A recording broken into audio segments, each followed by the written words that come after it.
Hi, this is Troy Hunt, and welcome to Ethical Hacking Social Engineering.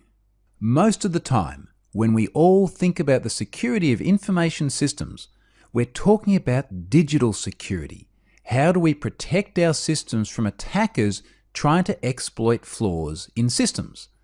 In this course, I'm going to talk all about exploiting flaws in humans. So how are we as people vulnerable to being socially engineered such that an attacker gains an advantage in compromising the very systems that we were trying to protect with the digital controls? This course is really going to get you thinking about how we as humans are ultimately the weakest links in even the most secure systems. Let's move on and we'll take a look at the overview of what we're going to cover in this first module.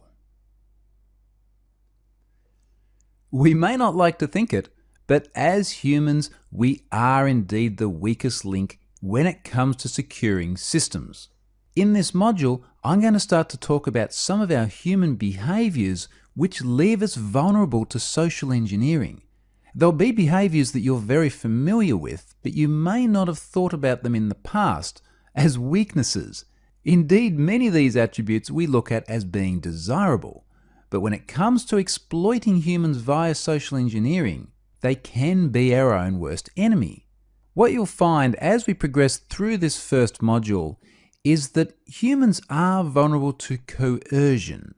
And when we're talking about social engineering and malicious attackers, we're talking about how can we get humans to circumvent otherwise very robust security controls. You're going to see many examples of that as we go through this first module and indeed the remainder of the course. But one other thing worth noting here as well is that social engineering certainly isn't new. In fact, we're going to start off with an example in just a moment about just how far back this style of attack actually goes. And not only is it not new, but it's something that you probably see yourself in the home every day. In fact, if you're a parent like me, you're probably a victim of it every day. And we're going to round out the module by looking at how kids exploit their parents using social engineering. Their behaviors which I suspect will be very familiar to many of you. So with that said, let's move on and start looking at the history of social engineering.